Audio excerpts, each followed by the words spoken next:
Buenos días, hermanos. Buenos días. Qué gusto encontrarnos una vez más en la casa del Señor. Bienvenidos a Palmas Reales. ¿Verdad que sí, hermanos? Amén.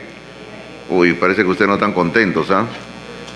Yo sí estoy contento. Cada día que me despierto, darle gracias a Dios por la vida que nos da, por la salud, por la fuerza que nos da. ¿Verdad que sí?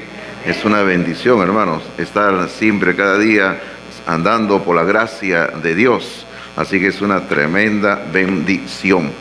Bueno, hemos iniciado una corta serie el domingo pasado que tiene que ver con la gracia de dar. Así se titula esta serie que hemos iniciado. Digo corta serie porque solamente nos va a llevar unos cuantos domingos. El domingo pasado vimos el primer sermón de la serie que lo titulamos Dejando de ser pobres. Y recuerde usted, decíamos el domingo pasado, que el secreto bíblico para dejar de ser pobres no es reteniendo, sino dando. Y eso es lo que enseña la palabra de Dios. Y esta serie, hermano, que estamos iniciando, está basada en los capítulos 8 y 9 de Segunda a los Corintios. Ahí está basada esta serie, en los capítulos 8 y 9 de Segunda a los Corintios. Pero de antemano le voy diciendo que esta serie que estamos ya estamos en esta serie, no vamos a estudiar versículo por versículo de Segunda a los Corintios 8 y 9. En algunas partes sí lo vamos a hacer, pero en otras partes lo vamos a agrupar y lo vamos a hacer por secciones, por temas. Pero vamos a abarcar casi todos los versículos de Segunda de los Corintios, capítulos 8 y 9. Pero cuando estudiamos la palabra de Dios, hermanos, cualquier parte de la palabra de Dios, cualquier tema de la palabra de Dios, nosotros siempre tenemos que considerar lo que se conoce como el contexto histórico para poder entender algo. Hermano, eso es muy importante para que nosotros podamos sacarle provecho a la palabra de Dios. Es algo así como cuando yo veo las caricaturas que aparecen en los diarios sobre algunos asuntos puntuales que ocurren en nuestro país, ya sea en el lado de la política, en el lado del deporte, siempre aparecen algunas caricaturas. Pero nosotros la entendemos porque es una caricatura de un asunto que está ocurriendo en este momento en nuestro país y que nosotros sabemos. Pero yo digo, ¿qué será de aquí a 50 años o a 100 años? Cuando vean esas caricaturas, ¿podrán entender a qué se refiere? El asunto va a ser bien difícil, ¿verdad? Entonces, por eso le digo, el contexto de lo que está ocurriendo en el momento, para entender en este caso lo que se ha escrito, es clave y es vital, es importante para sacarle provecho a la palabra de Dios. ¿Qué ocurría cuando Pablo escribió 2 a los Corintios capítulos 8 y 9 sobre la gracia de dar, sobre la generosidad? ¿Qué ocurría? Bueno, lo que ocurría, hermanos, tiene una larga historia que se había iniciado algunos años antes en Jerusalén. Hermano, lo que ocurría era que en el año 47 y 49, fíjese usted, si usted gusta puede anotarlo, pero quizás si le puedo dar en otro momento estos apuntes que yo tengo acá. En los años 47 al 49, la iglesia de Jerusalén había padecido una tremenda hambruna y carencia. Estaban en una fuerte crisis debido, como lo dije, a una hambruna que se había desatado en la región. Ahora, escuche este detalle. Era muy usual, era algo constante que en la región donde se encontraba Jerusalén, a causa del clima, a causa de otros factores también, siempre estuvieran pasando este tipo de problemas. No había lluvias, venía la sequía y la hambruna era terrible. Ahora, usted sabe que Jerusalén se encuentra ubicada en una zona que es prácticamente desierto. Ahora, ¿hay lluvias? Lo hay, pero las lluvias son mínimas. Ahora, imagínese, una zona de desierto donde las lluvias son mínimas, imagínese usted, y todavía no hay lluvias, la situación se agrava. Así que los hermanos de Jerusalén pasaban estas temporadas, estas largas temporadas, y lógicamente no había trabajo, no había negocio, no se podía sembrar, no se podía cosechar nada, y todos ahí padecían hambre. Entonces, las iglesias, o mejor dicho, la iglesia de Antioquía en el año 47 levanta una ofrenda y le manda a los hermanos de Jerusalén por intermedio de Pablo y Bernabé. Usted puede chequear eso, si gusta, en capítulo 11 de Hechos, versículos 27 al 30. Hermanos, pero pasan algunos años, y vuelvo a repetir, estos periodos de sequía se iban dando así cada ciertos años. No estoy seguro si era cada 2 años más o menos venía estos periodos de sequía a la zona donde estaba Jerusalén. Pero esto se volvía a repetir. Entonces en el año 53, más o menos, fíjense, están pasando ya algunos años, Pablo está con esta carga en su corazón. Y cuando él llega a la región de Galacia, donde se encuentran las iglesias de los Gálatas, habían varias iglesias en esa región, Pablo les habla sobre la necesidad de enviar una ofrenda a los hermanos de Jerusalén. Fíjense, ya estamos en el año 53. En el año 56, Pablo escribe su primera carta a los Corintios, y en el capítulo 16, versículos 1 al 4, Pablo da instrucciones sobre cómo se debe de levantar la ofrenda para los hermanos pobres en Jerusalén. Sigue pasando el tiempo y en ese mismo año, en el 56, meses más adelante, es donde Pablo va a escribir la segunda carta a los Corintios. Carta que tiene el capítulo 8 y 9, donde el Señor a través de Pablo va a dar pautas sobre cómo se debe de levantar la ofrenda, que es una gracia de dar. Y ahí me detengo un momento para no seguir dando más datos sobre esto, porque eso vamos a estar hablando durante estas semanas y hoy también. Pero luego, hermanos míos, cuando ya está terminado el año 56, los estudiosos dicen posiblemente en diciembre del 56 o en enero del 57, Pablo escribe su carta a los romanos. Y en el capítulo 15 de Romanos, versículos 25 al 28, a las iglesias, y mire que estoy diciéndolo en plural, a las iglesias que habían en la ciudad de Roma, porque bueno, no había una iglesia en la ciudad de Roma. En la ciudad de Roma habían algo de 6 o 7 iglesias. Y Pablo les escribe a ellos, en el capítulo 15 de Romanos, versículos 25 al 28, animándoles a que participen en esta ofrenda para los hermanos que están necesitados en Jerusalén. Finalmente, hermanos, llega el año 57, a mediados del 57, y Pablo, ojo con este detalle, según el libro de Hechos, juntamente con un grupo de representantes de las iglesias que estaban participando en esto del dar, y eso es muy importante, hermanos, cuando uno está con dinero no hay que estar solo, ¿no? Entonces, juntamente con un grupo de representantes, Pablo lleva todo el dinero que se había recaudado, hermanos, hasta Jerusalén y lo entregan. Fíjese usted que esto fue un proyecto que abarcó varios años. La carga comenzó en Pablo en el año 47. En el año 53, él comienza a animar a las iglesias. Sigue haciéndolo yendo por las iglesias de Galacia, a los corintios, a los romanos, y bueno, y quizás a otras iglesias más que el texto bíblico no menciona. Y finalmente, hermanos, en el año 57, después de varios años que han estado juntando el dinero, lo llevan a las iglesias de Jerusalén. Claro, hoy en día para nosotros el asunto es mucho más fácil, pues, ¿no? Tenemos que enviar una ofrenda, le preguntamos a la persona que está en el otro lugar, dame tu número de cuenta, ¿verdad? Y ya hoy en día hermano, el asunto se ha vuelto tan fácil que ya ni tenemos que ir al banco. Usted sabe que vamos a un local, a una tienda donde tienen los operadores nada más, y usted lo puede depositar ahí y le deposite el dinero a la persona. O si tenemos el sistema de transferencia de una cuenta que nosotros manejemos, usted agarra su celular, ¿verdad? En la comodidad de su sala, de su cama,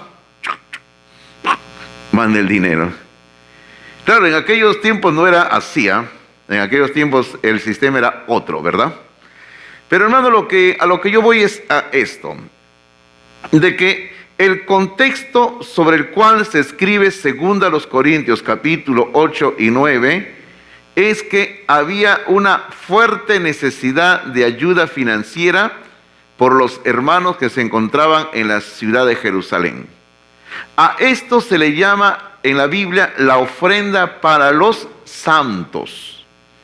La ofrenda para los santos, queridos hermanos. Ahora, siempre hay que entender que cuando habla de los santos no está hablando de las imágenes ahí, santito tal, la santita tal, eso no, por favor. Está hablando de creyentes, cristianos, hombres, mujeres vivos que sirven a Dios. A esos son los santos, hombres y mujeres que sirven a Dios. En una ocasión, cuando yo estaba explicando este tema, alguien me hizo la pregunta del caso y que tenía todo el sentido, ¿no? Me dice, pero pastor, ese es un asunto que tiene que ver con una ofrenda especial, en una necesidad especial. ¿Y cómo eso tiene que ver con lo que nosotros los cristianos tenemos que dar regularmente de acuerdo a nuestra responsabilidad como cristianos, como hijos de Dios? Hermano, la respuesta sencillamente es que si bien esta ofrenda que se levantó tenía un propósito particular, ayudar a los hermanos necesitados en Jerusalén, estos dos capítulos de 2 Corintios 8 y 9, al ser los únicos capítulos que tratan el tema del dar con muchos detalles en el Nuevo Testamento, estos dos capítulos establecen los principios que van a gobernar a las iglesias del Nuevo Testamento en el obrar de dar, en la generosidad. Ok, nuestra iglesia local es una iglesia del Nuevo Testamento, según el Nuevo Testamento. Entonces, lo que 2 Corintios 8 y 9 enseña sobre el dar, va a afectar nuestra vida como iglesia local. Entonces, para entender qué enseña Dios en su palabra sobre el dar, tenemos que irnos nosotros al Nuevo Testamento, a 2 Corintios 8 y 9.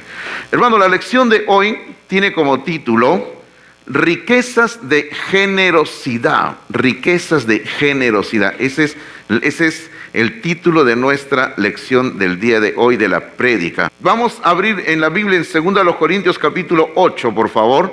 Y esta mañana vamos a estudiar, o como bien diríamos, vamos a desmenuzar 2 Corintios capítulo 8, versículos 1 al 5. Eso es lo que vamos a hacer esta mañana. Vamos a desmenuzar estos primeros 5 versículos de 2 Corintios 8, 1 al 5.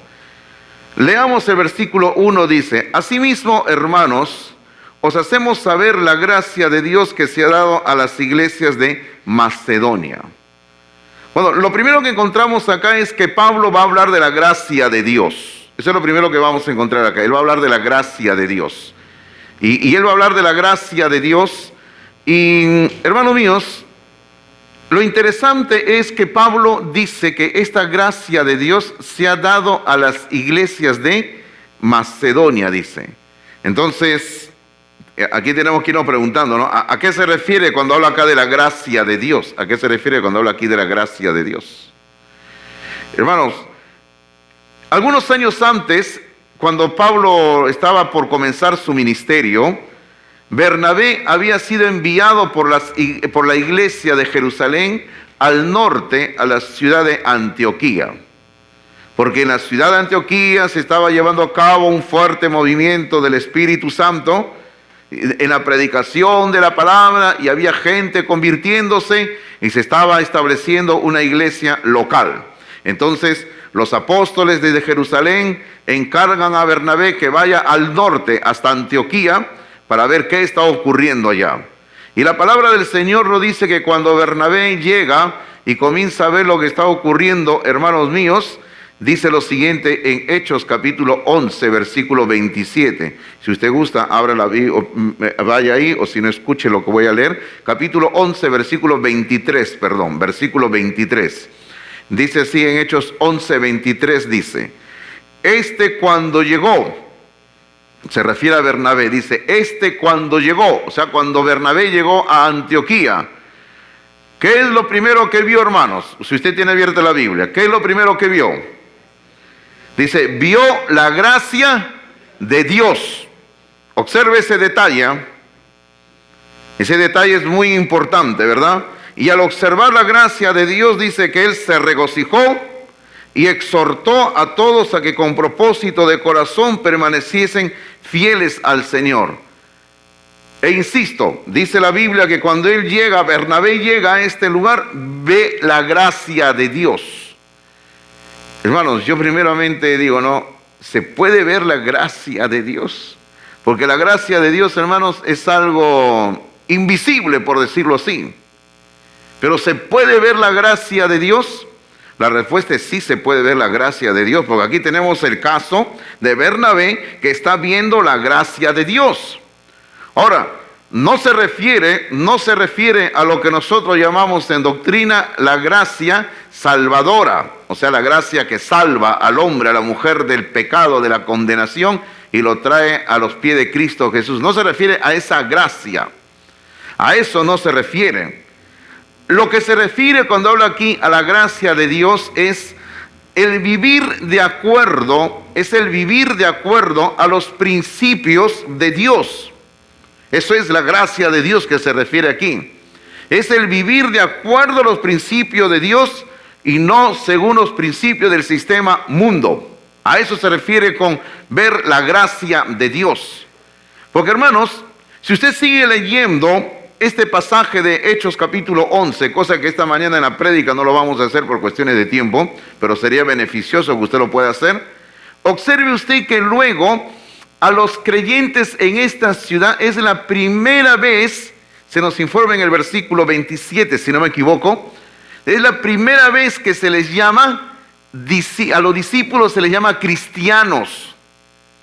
Y luego estos cristianos van a levantar una ofrenda y la van a enviar a los santos necesitados en Jerusalén. Allí está la gracia de Dios.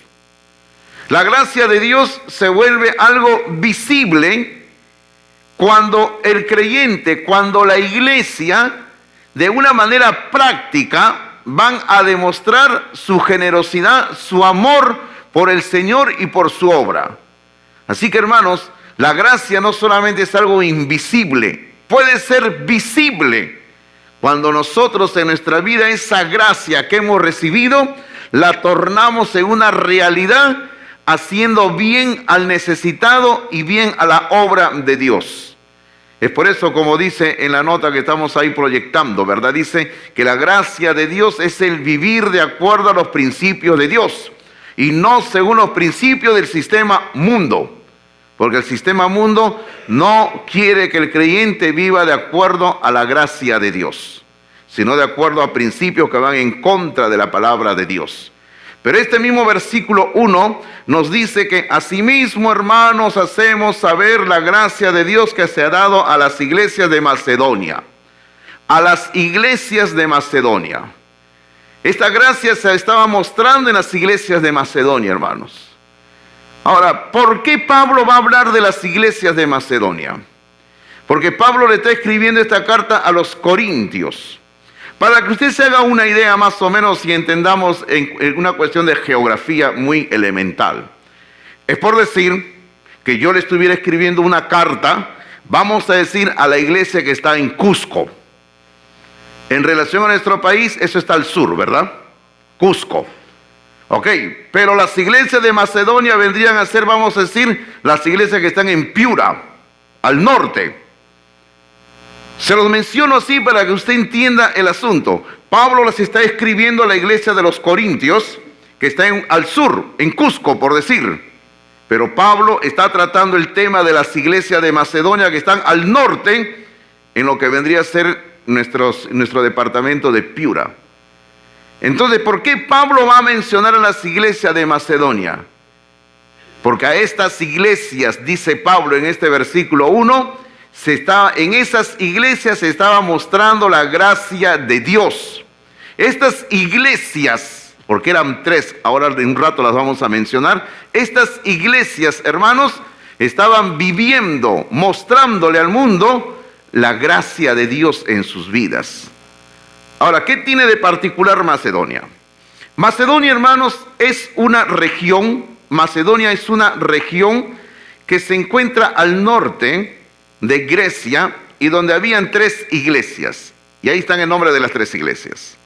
La iglesia de los filipenses, de Filipos, la iglesia de Tesalónica y la iglesia de Berea.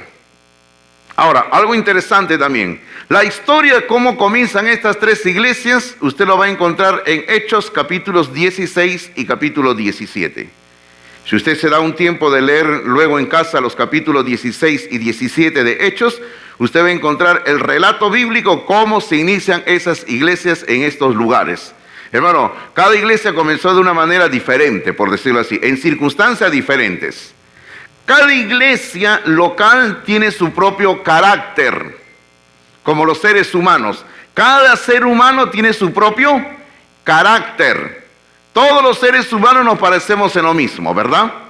Tenemos dos ojos, tenemos dos orejas, tenemos una boca, tenemos una cabeza y podemos seguir así. O sea, en esencia somos iguales, pero el carácter de cada persona es diferente la una con la otra. Y es por eso que nunca debemos andar haciendo comparaciones, porque a veces comparamos fulano con sutano. La hermanita de allá es muy buena, porque la otra hermanita es mala. Eso no está bien, hermanos. Eso nunca debemos de hacer. Cada ser humano tiene su propio carácter, y así debe de ser. Entonces, cada iglesia también tiene su propio carácter. Por ejemplo, la iglesia de Filipos, de los filipenses, fue una iglesia que se destacó en las misiones. Era una iglesia que invertía dinero en misiones. Una iglesia preciosa en ese sentido, en las misiones. Luego, por ejemplo, la iglesia de Tesalónica. Y Pablo le escribe la carta a los tesalonicenses, primera y segunda de Tesalonicenses. Y según esas cartas, esta iglesia de Tesalónica se destacó. Su carácter era que se dedicaban a la predicación del evangelio. O sea, ganaban almas para Cristo. En su zona y en su región. Porque eso es lo que Pablo dice cuando les escribe las cartas a los tesalonicenses. Y luego tenemos la iglesia de Berea, que Pablo no le escribe ninguna carta a los de Berea. Pero lo que vemos en Hechos es que cuando se inicia la iglesia en la ciudad de Berea, hermanos, los de Berea tenían como característica básica de que eran gente que le gustaba el estudio constante de la palabra de Dios. Y hermano, y no podemos nosotros andar menoscabando, diciendo, no, solamente porque tú estudias la palabra, eres menos que la iglesia que anda haciendo misiones como los filipenses. No. Cada iglesia, al igual que cada ser humano, tiene su propio rasgo, tiene sus propias características, el carácter que Dios va obrando en ellos. Entonces, estas iglesias, porque son tres, hermanos, y de aquí en adelante, cuando en estos capítulos se habla de las iglesias de Macedonia, se está hablando de esas tres iglesias. La iglesia de Filipos, la iglesia en Tesalónica y la iglesia en Berea. En estas tres iglesias, queridos hermanos, se estaba mostrando la gracia de Dios. Se estaba mostrando la gracia de Dios. Pero observe lo que dice el versículo 2, por favor. Porque el versículo 2 comienza diciendo que estas iglesias, dice, que en grande prueba de tribulación, ¿a qué se refiere, hermanos míos? Se refiere de que la región de Macedonia era una región extremadamente pobre, era pobre. Y las iglesias de Macedonia, hermanos, por lo tanto, las iglesias de Macedonia que estaban en esa región eran muy pobres. Era una región devastada por las hambrunas y las guerras. Observe ese detalle, queridos hermanos. Las iglesias de Macedonia, que hace un momento hemos mencionado, estaban pasando también una situación de carencia, una situación de crisis. No tenían recursos financieros, porque estas iglesias, al igual que la iglesia en Jerusalén, era una región, Macedonia era y es, porque todavía existe, una región que por causa de su clima, por causa de su ubicación geográfica, hay sequías y hay hambrunas. Así que las iglesias de Macedonia estaban pasando también una situación de crisis, estaban pasando pobreza, estrechez material. Pero el versículo número 2 nos dice que en grande prueba de tribulación, Y observe usted lo que dice a continuación. Dice, la abundancia de su gozo y su profunda pobreza. La abundancia de su gozo y su profunda pobreza, dice la segunda parte del versículo 2. Hermanos, sencillamente esta gente tenía una profunda pobreza material, pero observe que no solamente tenían una profunda pobreza material, sino que el versículo 2 nos dice que también tenían una abundancia de gozo. Tenían una abundancia de gozo, hermanos. Y de aquí sacamos un principio para nuestra vida y para nuestra iglesia. ¿Cuál es? Nunca lo externo debe determinar lo eterno. ¿Qué dice usted? ¿Amén? Amén. Hermanos, si estamos en pobreza material, eso no va a determinar nuestros sentimientos hacia la obra de Dios que tiene implicaciones eternas. Porque la predicación del Evangelio no solo tiene que ver con este tiempo en esta tierra, 50 o 100 años. La predicación del Evangelio tiene que ver con asuntos con la eternidad. Y esta iglesia, hermanos, o las iglesias de Macedonia, aun cuando eran pobres, ellos, hermanos, estaban dispuestos a dar a la obra de Dios. Porque eran gente pobre, los de Macedonia eran gente pobre, dando con generosidad a los pobres que estaban en Jerusalén. Gente pobre dándole a los pobres en Jerusalén, hermanos míos. Interesante, ¿verdad? Porque a veces, ¿qué nos dice la lógica humana? No, tú también necesitas, no des. Tú también eres pobre, no des. Pero la palabra de Dios nos enseña que si aún somos pobres, en esa pobreza tenemos que aprender a ser generosos, hermanos míos. Y es por eso que el versículo 2 termina diciendo que esta gente dice, abundaron en riquezas de su generosidad, hermanos míos. Abundaron en riquezas de su generosidad. Recuerde usted lo que hemos hablado domingo anterior, cuando hablábamos de la generosidad. Y decíamos que la generosidad es una de las manifestaciones del fruto del Espíritu Santo. Porque el fruto del Espíritu Santo tiene 9 rasgos, 9 manifestaciones. Y una de ellas tiene que ver con la bondad.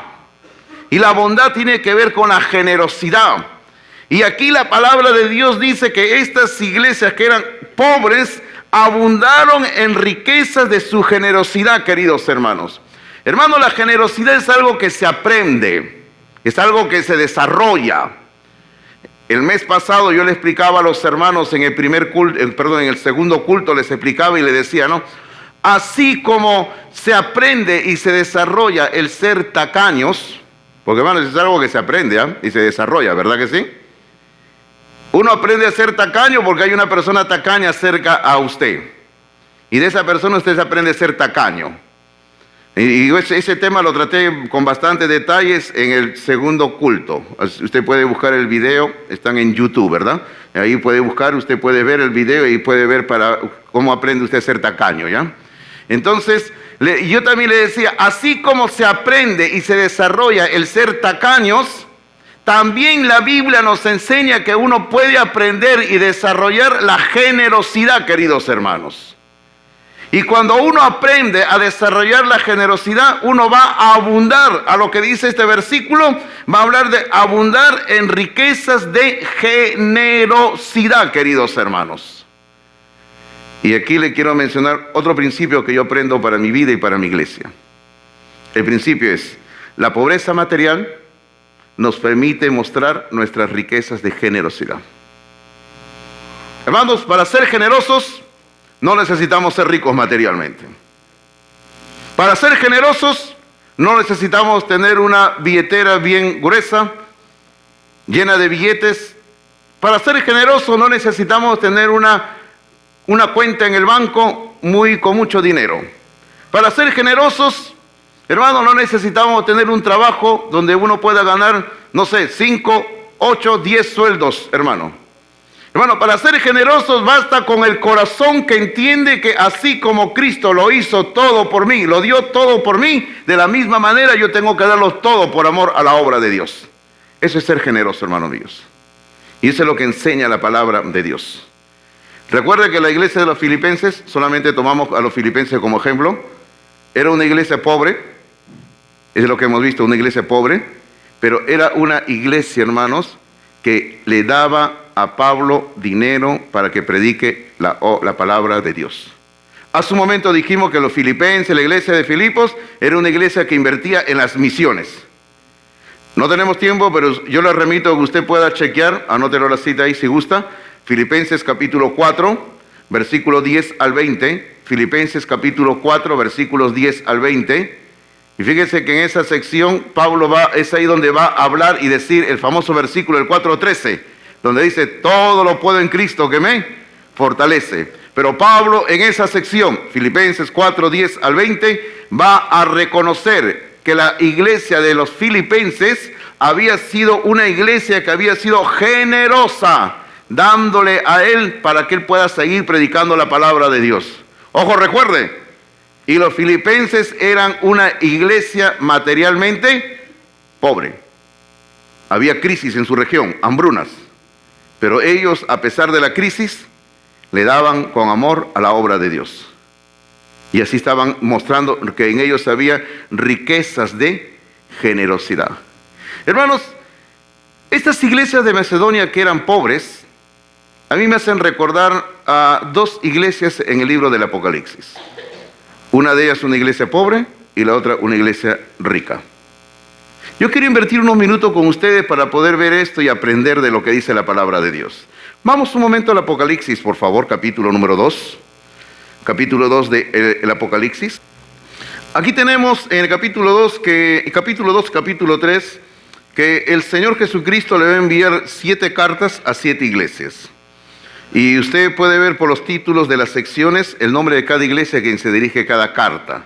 Y cada carta, hermanos, tiene un propósito especial, una característica especial, porque recuerde que cada iglesia es diferente la una de la otra, ¿verdad? Entonces, cuando el Señor escribe la segunda carta a la iglesia de Esmirna, capítulo 2, versículos 8 y 9, observe lo que dice acá. Dice así: y escribe al ángel de la iglesia en Esmirna, el primero y el postrero, el que estuvo muerto y vivió, Cristo, ¿verdad? Él dice esto, yo conozco tus obras y tu tribulación, recuerden, sufrimientos, yo conozco. Y luego, ¿qué le dice? Luego le dice, y tu pobreza, yo conozco, le dice, tu tribulación, conozco tus problemas. Y le dice, y conozco también tu pobreza. O sea, porque los de Esmirna eran materialmente una iglesia pobre. Pero observe lo que dice entre paréntesis, por favor. Entre paréntesis, ¿qué le dice el Señor? Pero tú eres rico. O sea, el Señor le dice, iglesia de Esmirna, yo sé que ustedes materialmente son pobres, pero tú eres rico. Hermano, una iglesia puede ser materialmente pobre, pero espiritualmente puede ser rica. ¿Verdad que sí, hermanos?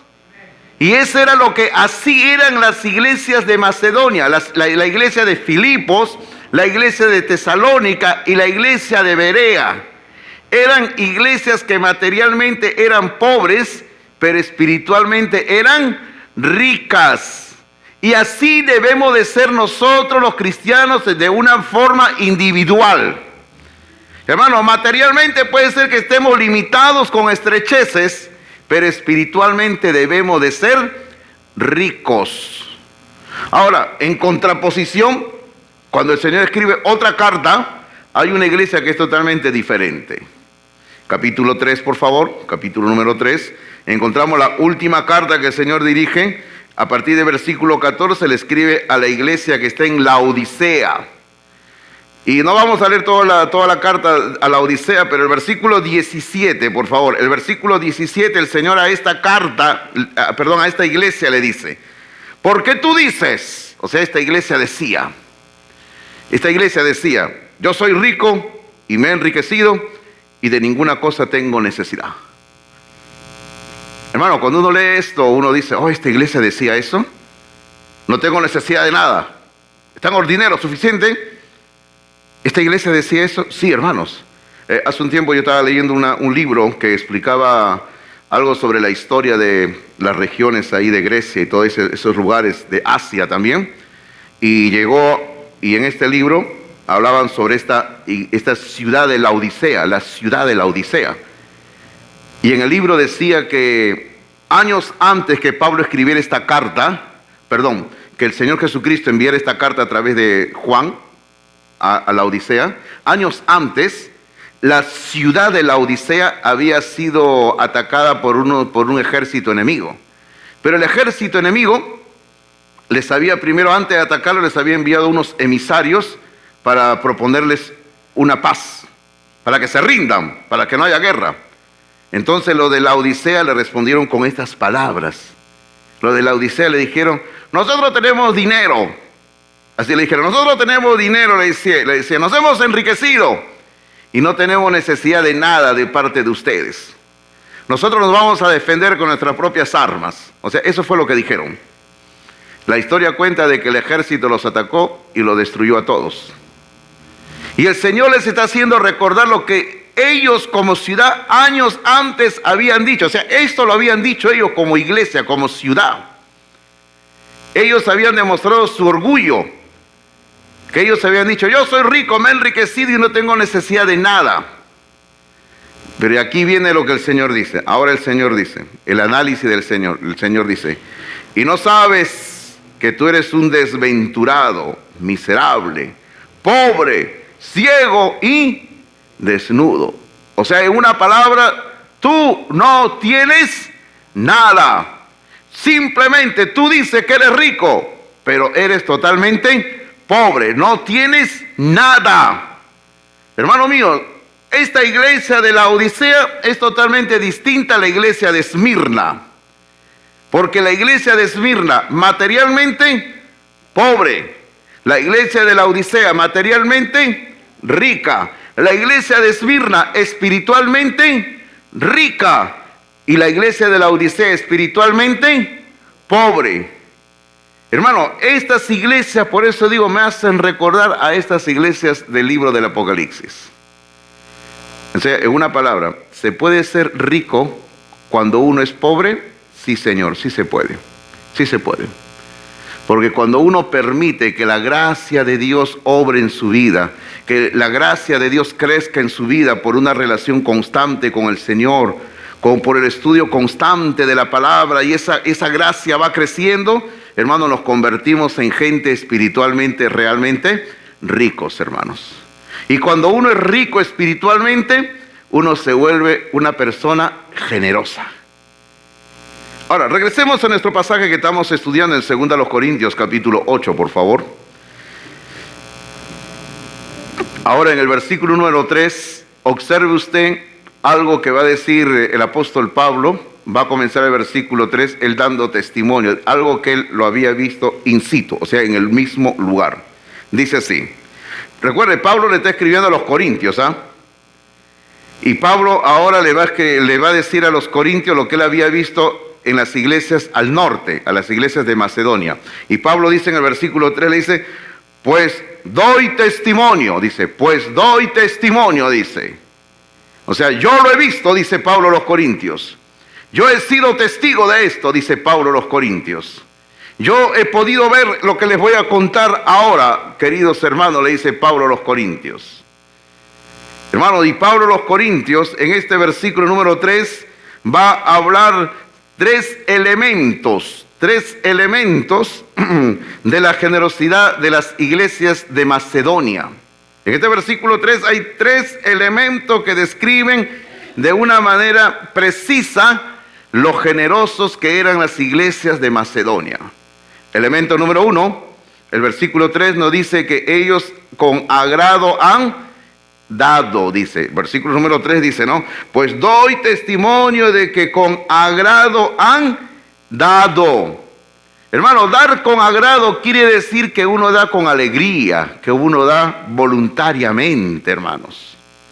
Hermano, dar con agrado quiere decir que uno no da porque está siendo obligado a dar. Uno no da porque hay una presión para dar. El creyente, el pueblo de Dios, no tiene que dar porque sea intimidado, amenazado. El pueblo de Dios tiene que dar con agrado, con alegría, con satisfacción. Hermano, uno tiene que dar porque da con un gozo en el corazón, porque uno lo da para la gloria de Dios. Ese es el primer rasgo que Pablo pudo ver en las iglesias de Macedonia, que ellos daban con agrado a la obra de Dios. Rasgo número 2 o elemento número 2. Dice el versículo número 3, pues doy testimonio de que con agrado han dado, dice, conforme a sus fuerzas, conforme a sus fuerzas. O sea, es decir, ellos estaban dando de una forma proporcional, de acuerdo a lo que Dios les había provisto para ellos en sus ingresos, su dinero, sus recursos, su trabajo. De una manera proporcional, hermanos. Y Dios espera que su pueblo dé en base a lo que Él le provee y le bendice. Hermano, uno no tiene que dar de acuerdo a lo que no tiene. Uno tiene que dar de acuerdo a lo que le bendice, hermanos míos. Yo le quiero contar algo. A veces algunos hermanos me dicen, pastor, ¿por qué no acá en la iglesia tenemos el sistema de ofrendar pasando la tarjeta? Me dice, ¿no? Yo le digo, oh, buena cosa, le digo, no, interesante. Y no faltó alguno, se me han acercado varios así a través de los años, diciéndome, ¿no? Y ya, ahora, entonces algunos me dicen, pastor, y miren lo que me han dicho, me dicen, no, pastor, es que de esa manera podemos ofrendar, algunos me han dicho así, de esa manera podemos ofrendar de nuestra cuenta de ahorros, para no estar andando con efectivo, lo transferimos a una cuenta de la iglesia. Perfecto, hasta ahí todo está bien, ¿verdad? ¿No le parece bien? Si uno tiene su cuenta de ahorro, lo transfiere a una cuenta de la iglesia. Hasta ahí está bien, correcto.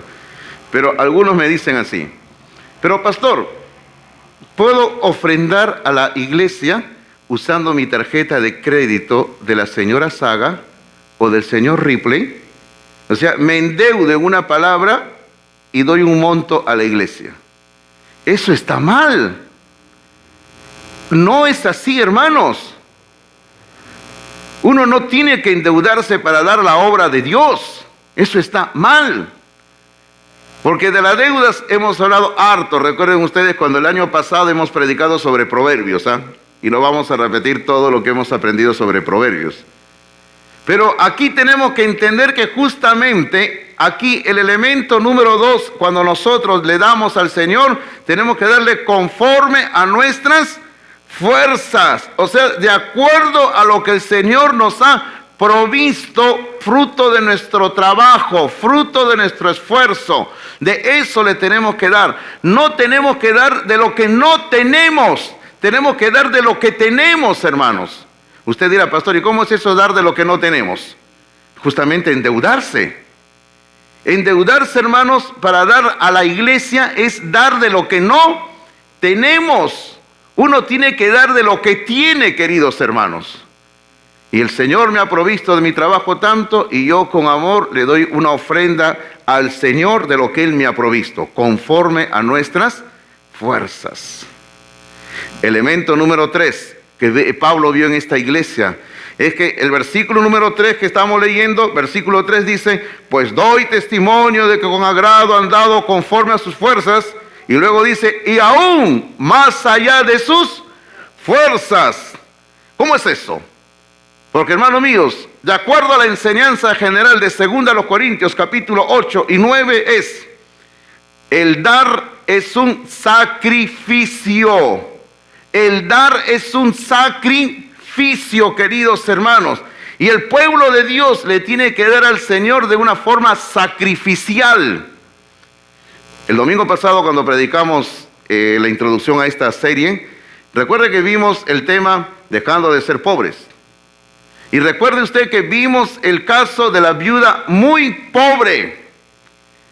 Esta viuda muy pobre le dio al Señor las únicas 2 monedas que tenían para su almuerzo, para su cena, para su comida del día o de todos esos días. ella dio con sacrificio. Y ella dio, como dice ahí el elemento número 3, ella dio aún más allá de sus fuerzas.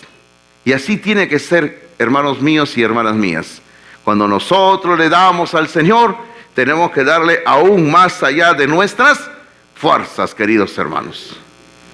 El versículo número 4 dice que estas iglesias, fíjense, Pablo sigue hablando de las iglesias pobres de Macedonia. Les está contando a los corintios, que los corintios eran una iglesia que estaban en una ciudad con buenas finanzas. Y Pablo ahora sigue hablando de las iglesias pobres de Macedonia. Y en el versículo 4 Pablo dice que las iglesias pobres de Macedonia, dice, pidiéndonos con muchos ruegos, que les concediésemos el privilegio de participar en este servicio para los santos. Hermano, esto es increíble, ¿verdad? Que en este versículo 4 encontramos que las iglesias pobres de Macedonia estaban rogándole, estaban suplicando a Pablo que les dejasen dar. Pablo, déjanos dar para los pobres en Jerusalén. Y como dice ahí en la proyección, dice que le pedían a Pablo dar para los pobres en Jerusalén, aun cuando ellos eran pobres, hermanos. Hermano, eso es lo que dice el versículo 4, dice, pidiéndonos con muchos ruegos, suplicándonos, Pablo, por favor, queremos dar a la obra de Dios. Somos pobres, pero queremos dar a la obra de Dios. Y qué hermoso, ¿verdad? Qué hermoso suplicar cuando uno quiere dar a la obra de Dios. Esta actitud de los hermanos de Macedonia, que acabamos de leer en el versículo 4, que están suplicando por dar a la obra de Dios, trae a mi mente lo que ocurrió en el libro del Éxodo. ¿Recuerdan ustedes qué ocurrió en el libro del Éxodo? Cuando el Señor, a través de Moisés, dijo, vamos a construir el tabernáculo con todos sus utensilios. Y los muebles, utensilios del tabernáculo eran en esencia de oro. Y para hacer todas esas cosas se necesitaba oro, se necesitaba piedras preciosas y otros materiales más. Entonces, la palabra de Dios dice que Moisés le dijo al pueblo, necesitamos hacer esto y necesitamos que ustedes den para hacer este proyecto. Y la palabra de Dios dice que el pueblo, que Dios puso en el pueblo ese sentir de generosidad, y el pueblo comenzó a traer oro, comenzó a traer piedras preciosas, comenzó a traer plata y comenzó a traer todos los materiales que se necesitaban, hermanos míos. Y llegó un momento que cuando los que estaban encargados del trabajo le dijeron a Moisés, Moisés, ya es más que suficiente con lo que han traído. Y Moisés, por decirlo así, cerró la puerta, ya no traigan más. ¿Y qué dice la palabra de Dios? Que el pueblo le estaba rogando a Moisés, le rogaban, Moisés, queremos dar nuestro oro para la obra de Dios. Moisés, queremos dar nuestras piedras preciosas para la obra de Dios. Moisés, queremos dar esta madera que hemos traído para la obra de Dios. Y la Biblia dice que el pueblo insistía para dar a la obra de Dios, hermanos míos. O sea, Moisés había cerrado la puerta, ya no traigan más ofrendas. Pero el pueblo tocaba, por decirlo así, la puerta insistentemente. Queremos dar a la obra de Dios. Esa historia, si usted quiere chequearla, se encuentra en el capítulo 36 de Éxodo. Éxodo capítulo 36.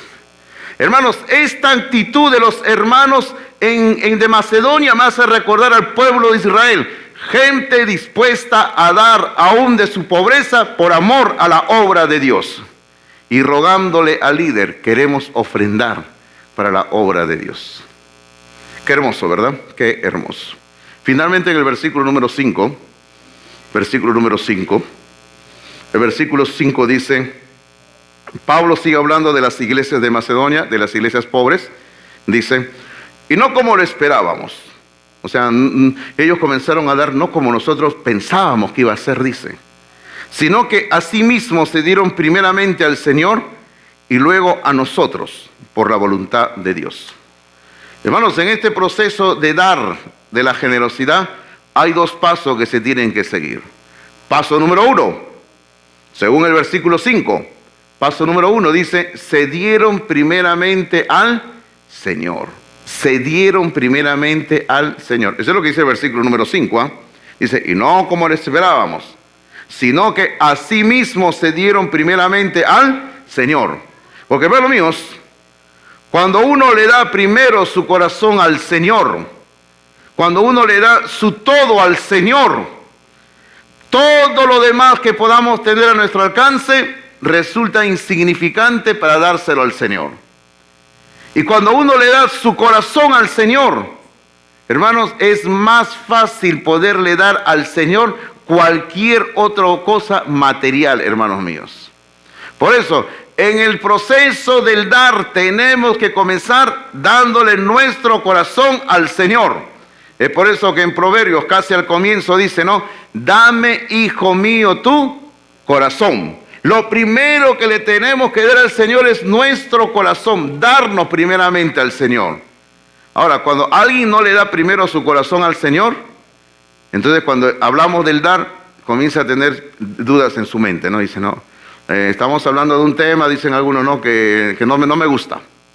Es que no le gusta porque no le ha dado al Señor su corazón. Y uno le tiene que dar primero al Señor su corazón. Usted dele primero al Señor su corazón y luego el dar se vuelve algo muy fácil. Y justamente el paso número 2 tiene que ver con esto. El paso número 2 dice, el versículo número 5 dice, y luego a nosotros, por la voluntad de Dios. Porque lo que les estaba explicando, cuando le damos primero nuestro corazón al Señor, el resto, hermanos, el dar la ofrenda al Señor, el apoyar la obra de Dios, hermanos míos, se vuelve algo fácil, porque le hemos dado nuestro corazón al Señor. Como una vez dijo cierto hombre de Dios, dijo, ¿no? Dijo así, mi mínimo por lo máximo de Dios. Mi mínimo por lo máximo de Dios. O sea, lo que yo tengo es algo mínimo. Pero lo que Dios tiene es algo grande, máximo. O sea, lo mínimo que yo puedo dar, que es a cambio de lo máximo de Dios. Y es cierto, hermanos, lo que nosotros le demos al Señor, a su obra, es algo pequeño en relación a todo lo que Él ha hecho por nosotros. Yo quiero concluir esta mañana diciéndoles una vez más, dar es un sacrificio. Dar es un sacrificio. Hermano, dar no es algo fácil, en el sentido de que usted lo tenga que hacer por presión, por exigencia, por amenaza. No. Dar es un sacrificio. Y esto me lleva a pensar y a decir, ¿no? Que esto nos tiene que hacer entender el sacrificio que hizo el Padre al dar a su Hijo. Porque el Padre hizo un sacrificio enorme dando a su Hijo Jesucristo. ¿Verdad que sí? Cristo Jesús murió por nosotros. Ese es el sacrificio del Padre. Él dio, porque de tal manera amó Dios al mundo que ha dado a su Hijo unigénito, para que todo aquel que en Él cree no se pierda, mas tenga vida eterna. El dar es un sacrificio. Yo no le digo, queridos hermanos, de que el dar sea algo fácil, es un sacrificio. Pero hermano, cuando uno le da al Señor su corazón, el resto de darle al Señor viene como algo fácil, algo sencillo. Pero tenemos que entender también, el Padre dio a su Hijo, porque el dar es un sacrificio. Y si usted no tiene a Cristo en su corazón, es tiempo de abrir el corazón y recibir a Cristo Jesús como nuestro único y suficiente Salvador.